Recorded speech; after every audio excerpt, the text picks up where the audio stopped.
Përshëndetje. Sot në këtë video kemi vendosur të flasim për numrin 8, një numër që në numerologji është shpesh i debatueshëm. Sot kemi vendosur duke folë më radh pak për ezoterin, okultizmin, numerologjin, që nga Kina, India, si dhe Kabala. Në kulturën kineze, numri 8 quhet Ba dhe tingëllon si fjala pasuri dhe sukses. Ai konsiderohet se numri më me fat. Shpesh sa që në Kinë njerëzit paguajnë goxha shumë që ky numër të jetë në targat e tyre të makinave apo dhe në numrat e telefonit. Por ky fat nuk është pa kosto. Numri 8 është një mësues i karmës. Ai të jep shumë, por kërkon disiplinë dhe për ullësi.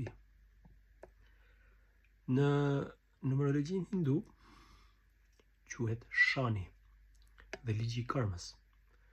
Pra në numerologjin indiane numri 8 është ose lidhet me shani dev, pra planet e Saturnit, zoti i drejtësisë, i dhimbjes dhe i shpërblimit.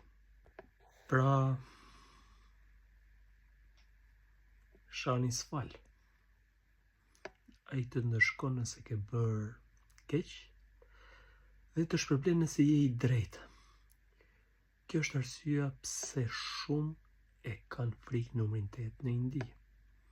Pra ai nuk është i keq. Është mësues i ligjit hyjnor.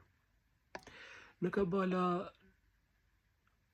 numri 8 cilësohet si 8 nivelet e shpirtit të përjetshëm.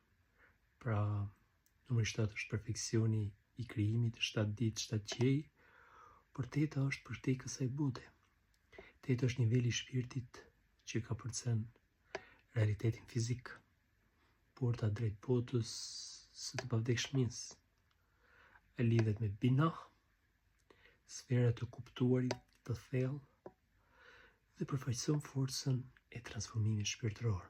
Në ezoterizëm dhe okultizëm është simboli i pafundësisë.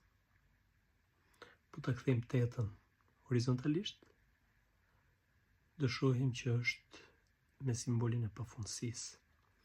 Në këtë numër, okultizm, ky nuk është rastësi, është ura midis botës materiale dhe asaj shpirtërore, midis lindjes dhe rilindjes. Magjistarët dhe alkimistët e lashtë e përdorin si simbol të cikleve të përjetshme të jetës, vdekjes dhe ringjalljes. Fizika dhe antikiteti shikonin si strukturë kozmike. Në fizikë shumë struktura natyrore ndjekin modelet e oktavës, pra 8 nota në muzikë, 8 krimca në rreshtin e parë të atomit, në simbolet e lashta, si në Egjiptin e vjetër apo dhe në kulturat magjike, 8 përfaqësonte rendin e fshehur të universit, forcat që rrotullojnë gjithësinë. Pra si përfundim, 8 është një numër që të josh me pushtet, sukses dhe pasuri. Por ai gjithashtu na sfidon të jemi të drejtë, të ekuilibruar dhe të përgjegjshëm. Është një forcë që kërkon pjekuri shpirtërore. Nëse dikush nga ju ka lindur me numrin 8, pra në datën e ditëlindjes ka numrin 8, ose ndjen një lidhje me këtë numër, ndoshta universi po flet me ty.